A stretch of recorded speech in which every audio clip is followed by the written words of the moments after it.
Now, ever since his takeover, Elon Musk has introduced several, often controversial changes for Twitter. He is known for his eccentric and cryptic tweets. However, it turns out that his tweets haven't managed to get as much traction as they once used to. So, Musk had a large team of engineers alter the algorithm specifically to boost his tweets, a move that has drawn the ire of many. As a self-proclaimed free speech absolutist, Musk's efforts to artificially boost his personal tweets has raised many questions. And to discuss this, we're now being joined by tech and business journalist Adam Hancock from Singapore. Thank you so much for joining us. Hello, thank you for having me. First things first, how do you assess this move by Elon Musk?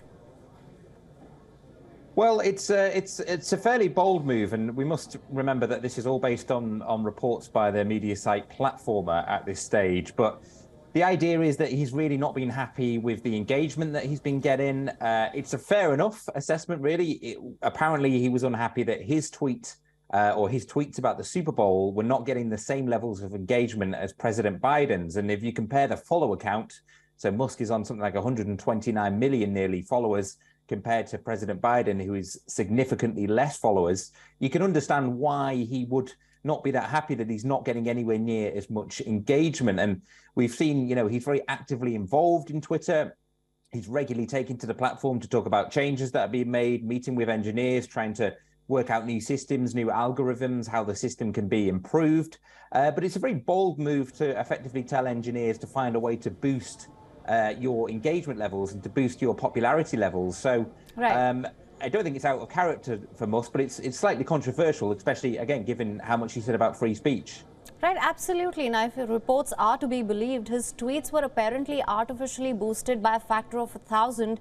Timelines flooded with Musk's tweets. Do you think social media platforms should have the option of having a booster button? Of course, in this case, we're talking about Elon Musk. But what about other such cases where certain content creators may have an advantage over others that struggle for organic growth? Well, I think as a business model, it can work quite well. We've seen in the past the idea of promoted tweets where people or organizations could pay to get their tweets out onto more timelines, and effectively it's just advertising, really.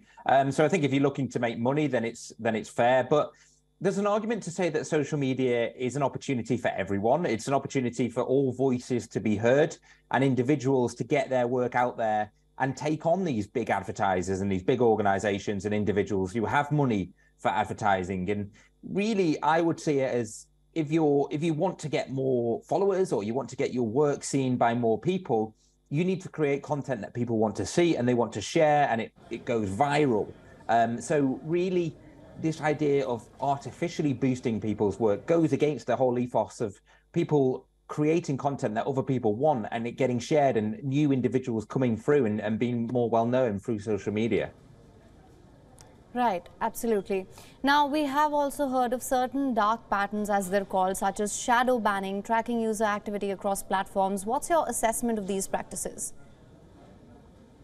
Well, it shows really another side to social media, and it shows actually the enormous power that these social media websites have and the responsibility that they have towards their users. These particular methods, they can dictate who sees certain content which users aren't seeing on people's timelines. They can track data, and it's all stuff that really is why people are often quite mistrustful of or distrustful even of big tech, really. I remember around the time when Facebook, now Meta, obviously, were going through a number of scandals. People I knew were deciding to delete their accounts, get rid of all their data, take their photos off the platform because they weren't trusting the people who they originally had trusted with that personal information. So I think it shows the power that these organizations have. And, just harking back to this story about Elon Musk, one man in charge of this huge company with a massive platform around the world, saying that now he's going to dictate that everyone can see his material over others. So it does raise questions really about the power of big tech and the work that they do, and do they always do for what is best for the public and for their audience?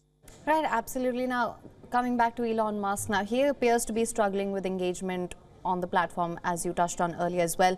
Now, my point here is, if Musk continues with his plan to force feed his tweets to users, what do you think? How do you see the situation unfolding going forward?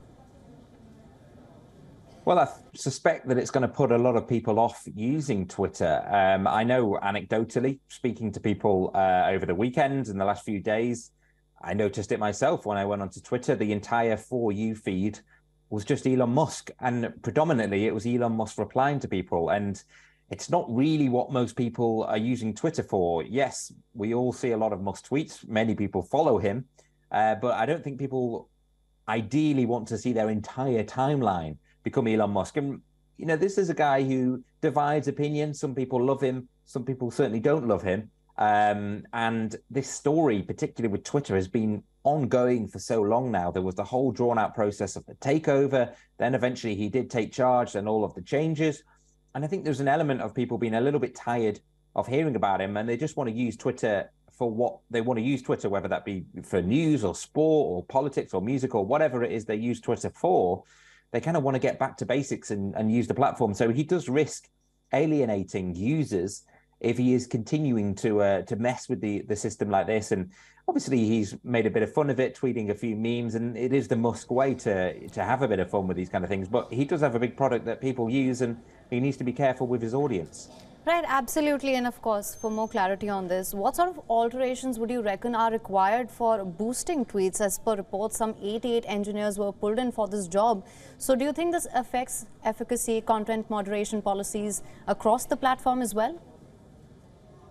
Most definitely, yes. It seems that, you know, a huge team, as you mentioned there, we're all brought in to work on this, and it became like the main priority for the organization. It seems like what they have had to do, these engineers, is some of his tweets, which would well have sat on the For You page because they met the criteria of the algorithm, they weren't going through. So they've effectively green lighted all of his tweets to end up being pushed onto this For You page. But it's gone a little bit wrong, whereas everyone's platform is getting clogged up. So it seems that a bit of work has had to go through this. We understand Twitter engineers were working through the night to get this done.